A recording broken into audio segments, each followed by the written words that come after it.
So now we're going to turn our attention to the second portion of this section, which is going to focus on the concept of differentials. So let's start with the definition of what are the two differentials that we're going to be talking about this semester. Here's where we start.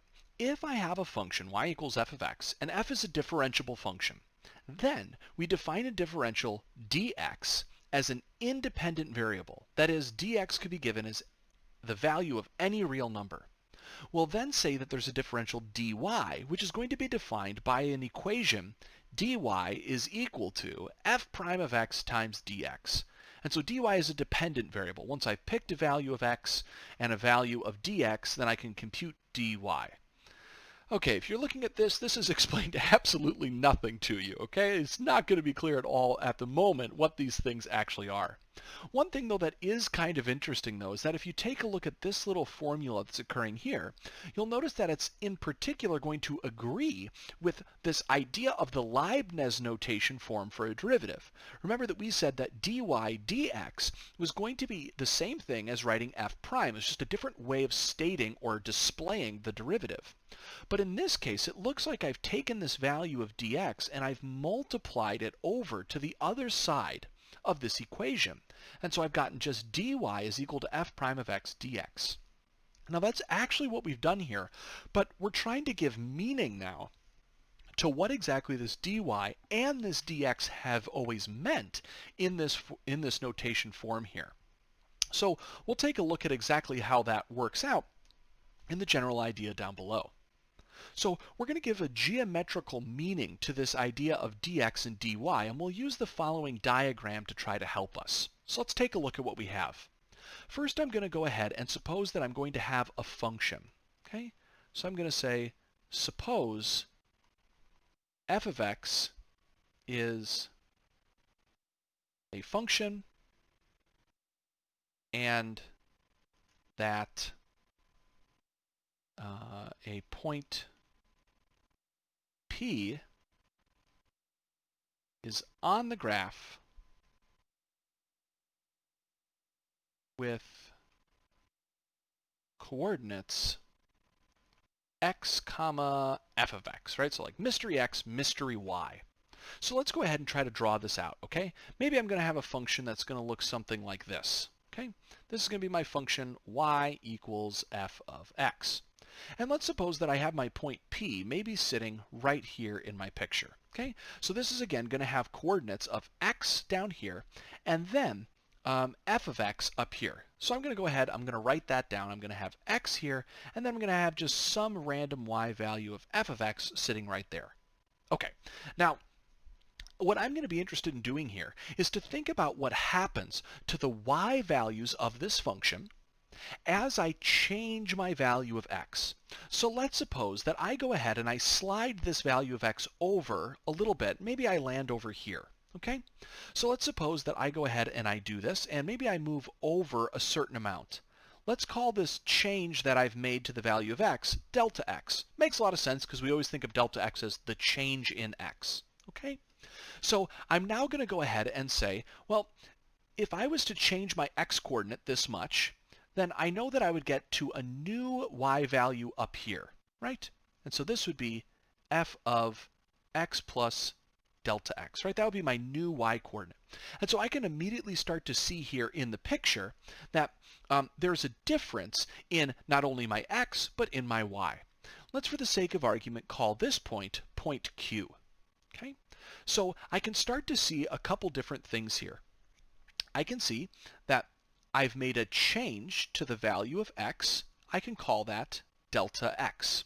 But there's also then been a change that has occurred that I could call delta y. There's a change in y. So this becomes very, very important. I can see here that from this, there are some other changes that I could also start to envision if I thought about a tangent line to the graph at this particular point.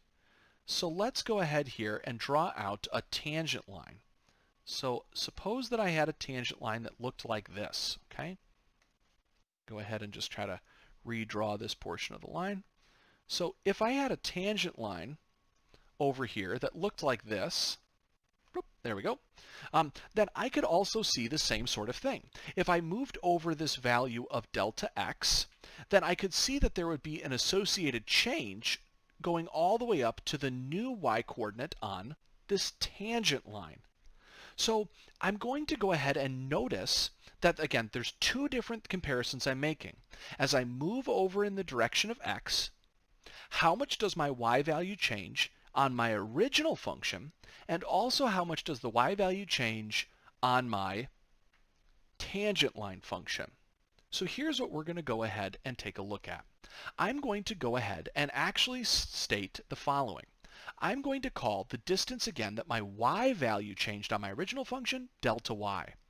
But the distance that my tangent line changed, I'm going to call dy.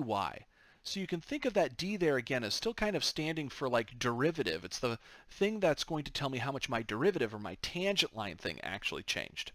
I'm then also going to be able to call this distance here a distance that we've moved over in x for my tangent line. But what I should note kind of right away is that this distance here can be kind of labeled as dx and as delta x, right? It's the same horizontal shift that's been moved over. So to kind of summarize this, we can write the three following points. Delta x and dx are ultimately the same exact thing, and they both represent the change in the value of x that's occurring here within this picture. I can see that the value of delta y represents the change in the y-coordinate of my original function y equals f of x. However, the value again of delta y, this represents the change in the y-coordinate of the tangent line. So this is how we're defining these values of dx and dy. And as you'll see, you'll notice that it's very important here to understand the meaning of delta x and delta y. Now, of course, with this in mind, we can start to see a couple easy, quick things, and this relationship that was mentioned at the beginning. Notice here that the slope of my tangent line, so I'll say notice that the slope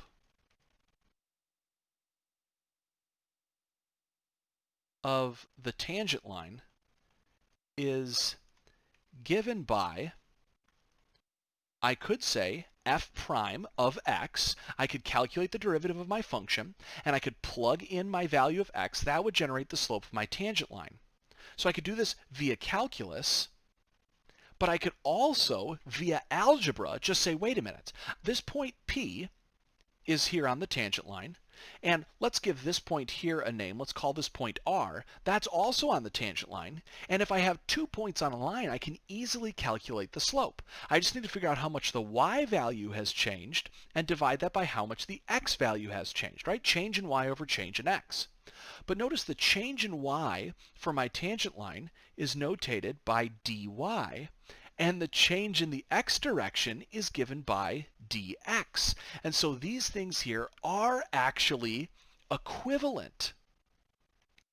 So I can say that f prime of x is equal to dy dx, and of course then that means that I can easily end up with multiplying that dx piece over to the other side to end up with the equation or that formula that we ended up with over here.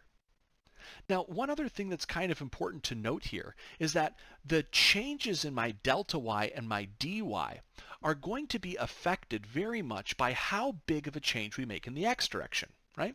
Notice that if I was to go ahead and instead put this value of x plus delta x right here, like I made a very small change, now I wouldn't go up very much in my function. And I wouldn't have much of a vertical change in my tangent line either. However, I'll also see that if this value is small, the change that occurs in the y and the change that occurs in the dy will be very, very similar to one another the closer I am to the starting value of x. The further away I am, the larger the gap occurs between, again, this blue function and this black function.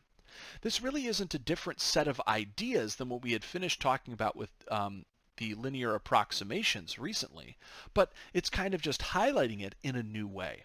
And so we're going to go ahead and see here in the next couple examples how I might be able to use this idea to kind of compute some different values associated with this picture.